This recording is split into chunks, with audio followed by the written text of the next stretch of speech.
जय गणेश। इस वीडियो में आपको भगवत गीता के प्रथम अध्याय का महत्व और लाभ प्राप्त होगा। खर मास में भगवत गीता और रामायण को पढ़ना या सुनना श्रेष्ठ माना गया है।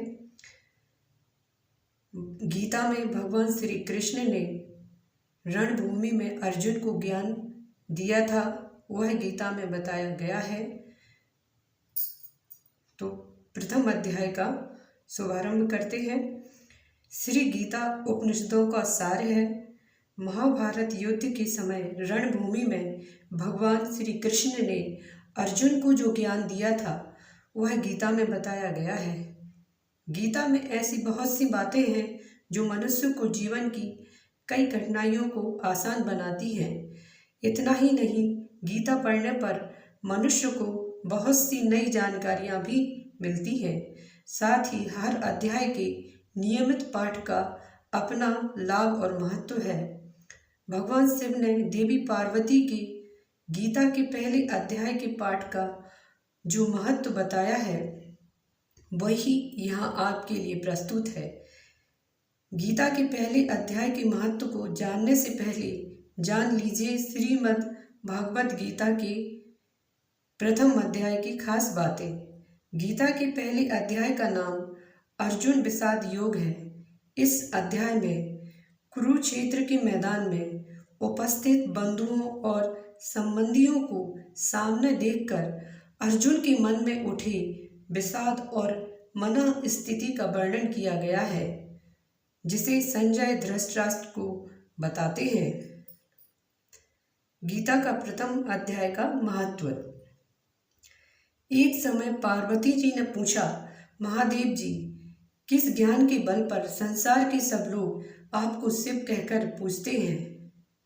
मृगशाला ओढ़े और अपने सभी अंगों में शमशान की विभूति लगाए, गले में सर्प और नर मुंडों की माला पहने हुए हो, इनमें तो कोई भी पवित्र नहीं, फिर आप किस ज्ञान से पवित्र माने जाते हैं? तब महादेव ने उत्तर दिया कि हे प्रिय, सुनो, मैं गीता ज्ञान को अपने हृदय में धारण करने से पवित्र माना जाता हूँ। इस ज्ञान से मुझे बाहर के कर्म नहीं व्यापते। तब पार्वती जी ने कहा कि हे भगवान, जिस गीता ज्ञान की आप ऐसी स्तुति करते हैं उसके श्रवण करने से कोई कृतार्थ भी हुआ है? महादेव ने उत्तर देते हुए कहा कि इस ज्ञान को सुनकर बहुत से जीव कृतार्थ हुए हैं और आगे भी होंगे।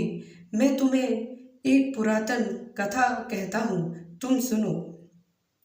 एक समय पाताल लोक में शेषनाग की शैया पर श्री नारायण जी ने नैन मूंद कर आनंद में मग्न थे। उस वक्त भगवान के चरण दबाते हुए लक्ष्मी जी ने पूछा, हे प्रभु, निद्रा और आलस्य तो उन पुरुषों को व्यापता है जो जीव तामसी होते हैं। फिर आप तो तीनों गुणों से अतीत हो, आप तो वसुदेव हो, आप तो नेत्र मूंद रहे हो। इससे मुझे बड़ा आश्चर्य हुआ है। नारायण जी ने उत्तर देते हुए कहा, हे लक्ष्मी, मुझको निद्रा आलस्य नहीं व्यापता। एक शब्द रूप जो भगवत गीता है उसमें जो ज्ञान है उसके आकार रूप है। यह गीता शब्द रूप अवतार है। इस गीता में यह अंग है। 5 अध्याय मेरे मुख है, 10 अध्याय मेरी भुजा है, 16वां अध्याय मेरा हृदय और मन और मेरा उदर है, 17वां अध्याय मेरी जंघा है, 18वां अध्याय मेरे चरण है। गीता श्लोक ही मेरी नाड़ियाँ हैं और जो गीता के अक्षर हैं वो मेरा रोम है। ऐसा मेरा शब्द रूपी जो गीता ज्ञान है उसी के अर्थ में हृदय में विचार करता हूँ। और बहुत आनंद प्राप्त होते हुए लक्ष्मी जी बोली, हे श्री नारायण जी, जब श्री गीता जी का इतना ज्ञान है तो मुझको सुनकर कोई जीव कृतार्थ भी हुआ है, सो मुझसे कहो। तब श्री नारायण ने कहा, हे लक्ष्मी, गीता ज्ञान को सुनकर बहुत से जीव कृतार्थ हुए हैं, सो तुम श्रवण करो। एक व्यक्ति था जो चंडालों के कर्म करता था और तेल नमक का व्यापार करता था। उसने एक बकरी पाली। एक दिन वह बकरी चराने के लिए वन में गया और वृक्ष से पत्ते तोड़ने लगा। वहां उसे एक सांप ने डस लिया, जिससे वह तुरंत मर गया। मरने के बाद उसने बहुत से नरक भोगे और फिर उसका जन्म बैल के रूप में हुआ। उस बैल को एक भिक्षुक ने मोल लिया। वह भिक्षुक उस पर चढ़कर सारे दिन मांगता फिरे। जो कुछ भिक्षा मांगकर लाता वह उसे अपने परिवार के साथ मिलकर खाता, और वो बैल सारी रात द्वार पर खड़ा रहता।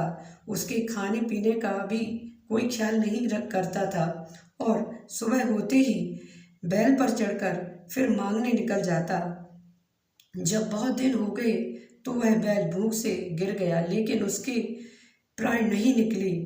नगर के लोगों ने देखा और उस बैल को कोई तीर्थ का फल दे तो कोई व्रत का फल दे, तब भी उस बैल के प्राण नहीं छूटे।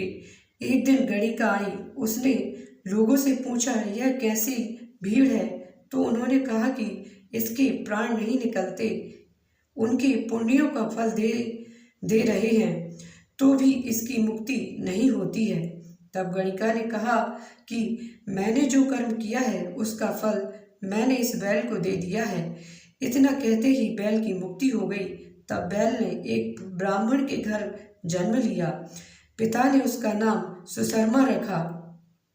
उसके पिता ने उसे पढ़ाया लिखाया। उसको अपने पिछले जन्म की सुध थी। उसने एक दिन मन में विचार किया, जिस गणिका ने मुझे बैल की योनि से छुड़ाया था उसका दर्शन करूं। विप्र चलते चलते गणिका के घर गया और कहा, आप मुझे पहचानती हैं? गणिका ने कहा, मैं नहीं जानती, तुम कौन हो? तब उसने कहा कि मैं वही बैल हूँ जिसको आपने अपने पुण्य दिए थे। तब मैं बैल की योनि में छूटा था। अब मैं विप्र के घर जन्म हुआ है। आप अपना पुण्य बताएं। गणिका ने कहा कि मैंने अपने जाने पुण्य नहीं किया, परंतु मेरे घर एक तोता है। वह रोज सवेरे कुछ पढ़ता है। मैं उसका वाक्य सुनती हूँ। उस पुण्य का फल मैंने तुम्हें दिया है। तब विप्र ने तोते से पूछा कि तू सवेरे क्या पढ़ता है? तोते ने कहा, मैं पिछले जन्म में विप्र का पुत्र था। मेरे पिता ने मुझे गीता के पहले अध्याय का पाठ सुनाया करते थे। एक दिन मैंने गुरु से कहा कि मुझको आपने क्या पढ़ाया है।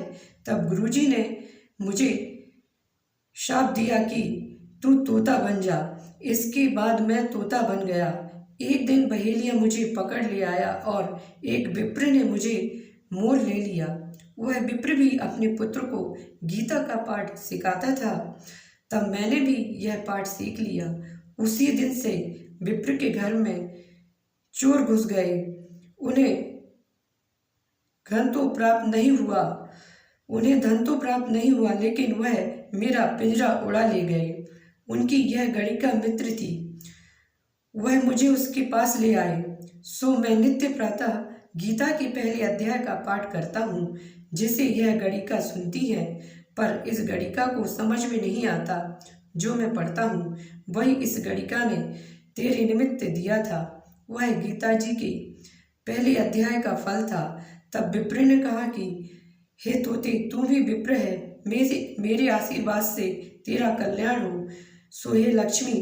विप्र के इतना कहते ही वह तोता भी मुक्ति को प्राप्त हो गया। तब गणिका ने बुरे कर्म छोड़ भले कर्म ग्रहण किए और नित्य स्नान करके श्री गीता जी के प्रथम अध्याय का पाठ करना शुरू कर दिया, जिससे उसकी भी मुक्ति हो गई। पहले अध्याय का महत्व समाप्त होता है। वीडियो अच्छा लगे तो चैनल को सब्सक्राइब करें, बेल आइकन प्रेस करें और कमेंट में जय श्री राधे लिखें। मिलते हैं अगली वीडियो में।